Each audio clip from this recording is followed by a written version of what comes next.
Bueno, chicos, después de haber visto la anemia ferropénica, que como les dije hace un rato, es la anemia más frecuente en Occidente, producto en las mujeres en edad fértil de las hipermenorreas, en los niños malnutridos por la falta de aporte en la dieta, en los adultos mayores, en nuestro país por cáncer de colon y por otras causas donde la mala absorción, primero la falta de aporte que dijimos, la mala absorción o la pérdida, ya sea por la vía que fuere, de sangre, siendo la sangre el sitio donde más hierro tiene nuestro organismo. Si uno pierde sangre, pierde hierro. Y esos son los motivos de la anemia ferropénica. Ahora vamos a intentar empezar a hacer un diagnóstico diferencial entre esa anemia que ya vimos que no es tan difícil de diagnosticar. De hecho, no debiera el hematólogo ver anemias ferropénicas porque el clínico tiene todos los elementos como para poder diagnosticarla y tratarla. A veces ya no es tan fácil su diagnóstico diferencial con la anemia más prevalente en pacientes internados o en pacientes enfermos de algún tipo de patología, que es la anemia de las enfermedades crónicas, mejor llamada anemia inflamatoria. Ahora que la inflamación está tan en boga, siendo un mecanismo intermedio de infecciones, neoplasias, enfermedades autoinmunes, ese mecanismo inflamatorio, esa cascada de citoquinas que complican el metabolismo de distintas sustancias en el cuerpo, una de las cosas que complican es la ferrocinética. En lugar de esa transferrina y la ferritina, que son proteínas que pueden reaccionar como reactantes de fase aguda dentro de esa cascada de coagulación con otras proteínas de la cascada de coagulación, como el complemento, las interleuquinas, competir con las mismas en cuanto a tratar de participar de esa inflamación y en esa participación perder la capacidad de transporte de hierro que debieran tener y tener un metabolismo del hierro anormal, juntar hierro en lugares de depósito y no aportarlo en la fabricación de glóbulos rojos normales. Entonces vamos a ver distorsionados algunos datos de laboratorio que a veces hacen difícil ese diagnóstico diferencial. Vamos a una diapositiva.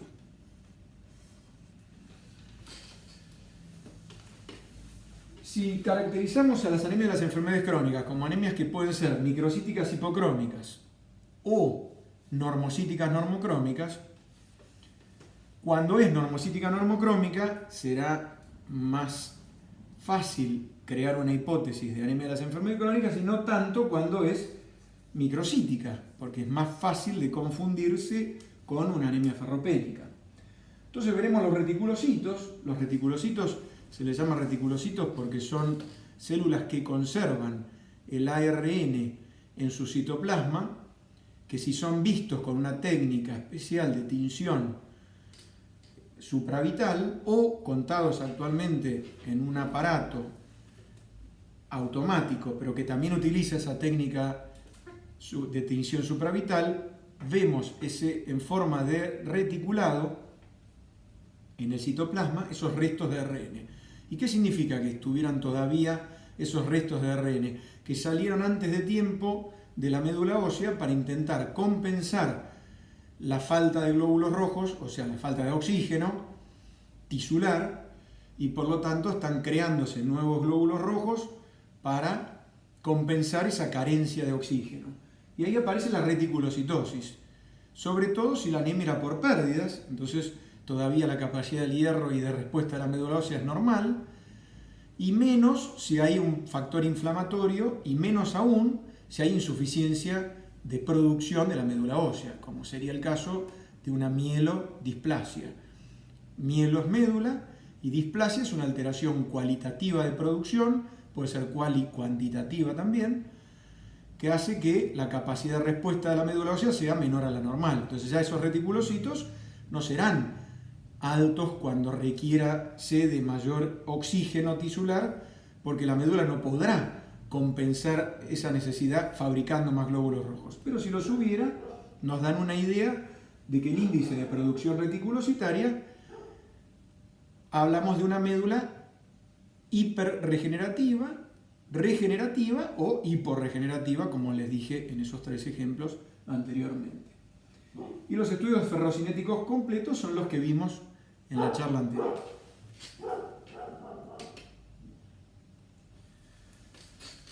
Si viéramos que el BCM es muy bajito, ya habíamos visto en el ejemplo anterior que tenía 70 y pico femtolitros de BCM, pero vemos que hay 60 y pico, 65, 63 femtolitros, es una microcitosis muy marcada. La sospecha, solo como indicios, sería de que hay una anemia donde hereditariamente podría haber un defecto en la membrana del glóbulo rojo, en la proteína de la hemoglobina. Ustedes se acuerdan que la hemoglobina tiene un grupo heme con una protoporfirina unida al hierro y una globina, que es una proteína. Si viene mal codificada esa proteína porque genéticamente es defectuoso el cromosoma, se fabricará una proteína anormal. Esa proteína anormal se traduce dentro de la hemoglobina en una globina anormal.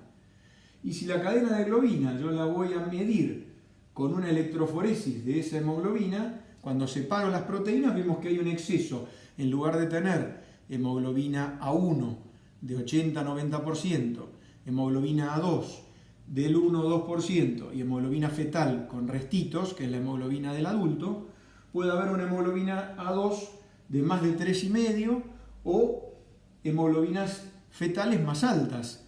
Eso nos hace pensar en una beta-talasemia.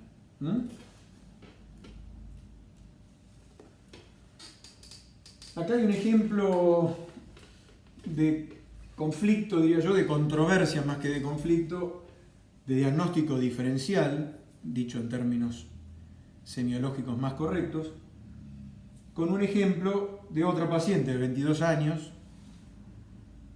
muy parecida al anterior, pero que además tiene en sus antecedentes patológicos una artritis reumatoidea juvenil.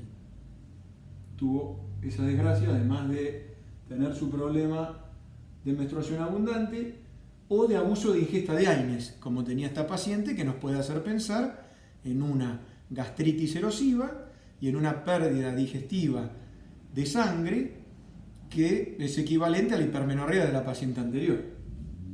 Le pedimos la ferrocinética igual que la paciente anterior, tenía una ferremia de 46 microgramos, no tan baja ya como como el caso que vimos anteriormente, una saturación de transferrina de 33%, el camioncito de transporte que puede llevar hasta 50%, acá llevaba 33%. Lleva el camión hierro, pero no tanto como podría haberlo llevado normalmente.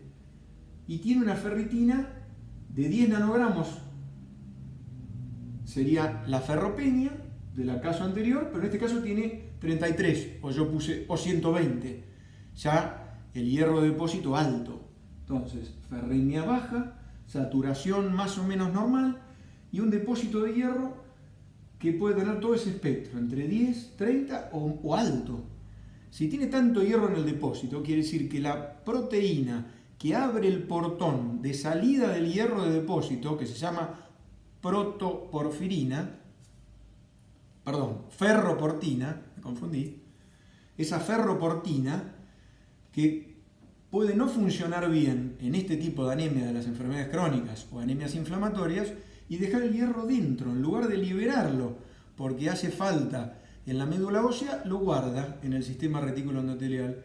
Esa distorsión del metabolismo en estos casos hace que uno requiera de otros estudios de laboratorio más sofisticados para intentar dilucidar si esa es la situación real de esta paciente, ya que tiene la artritis reumatoidea juvenil, que es un claro fenómeno inflamatorio asociado que podría distorsionar y tener las dos anemias, una anemia ferropénica por la toma de AINES y una anemia de las enfermedades crónicas o inflamatoria crónica producto de su enfermedad de base.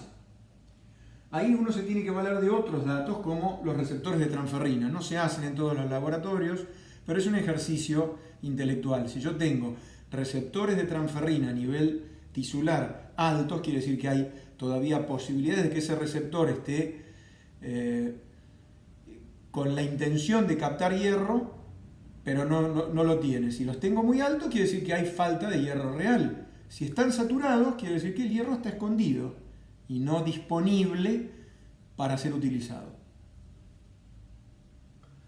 ¿Cómo hacemos después a veces para intentar dilucidar estas situaciones que, a pesar de, o por falta de disponibilidad de laboratorio específico, o porque aún teniéndolo seguimos con dudas, tenemos que evaluar la actividad de la enfermedad de base?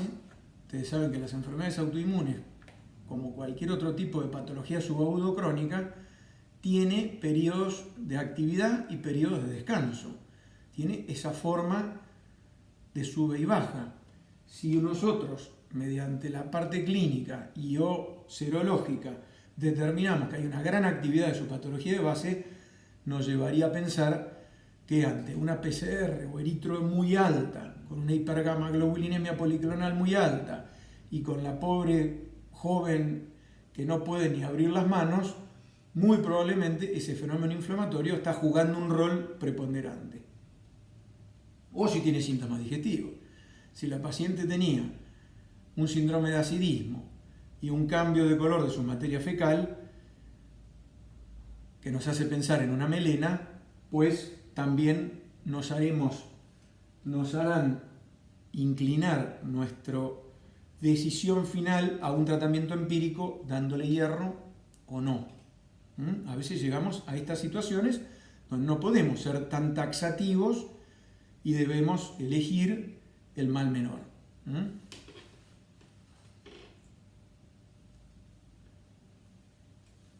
Bueno, esto es solamente para ir terminando.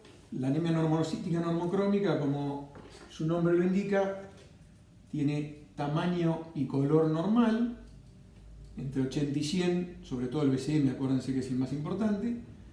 Le pediremos la ferrocinética, laboratorios bioquímicos determinando algunas de las cosas que ya charlamos. Si pensamos que hay una insuficiencia de la médula ósea, habrá que hacer un medulograma. ¿Se acuerdan? El medulograma es el aspirado de material de la médula ósea con una aguja que puede o no tener un trocar para que no se nos tape con el hueso, el periósteo. Ustedes se acuerdan que hay un periósteo y un endostio, y en el medio está la esponjosa, donde están las células madre dentro de una arquitectura mesenquimática de sostén que fabrican los glóbulos rojos, blancos y plaquetas. Están los eritroblastos, las células mieloides inmaduras y los megacariocitos.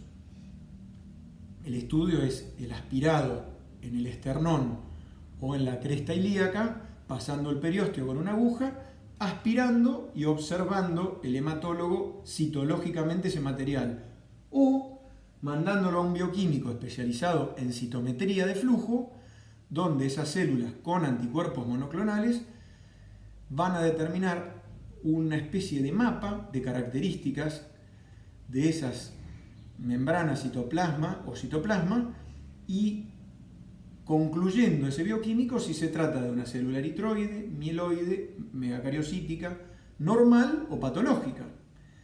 Y además de lo que ha visto el hematólogo en la citología y clínicamente o en la biopsia de médula ósea, a determinar el diagnóstico definitivo, si esa había una insuficiencia medular o no, si había un problema primario de la médula ósea o no.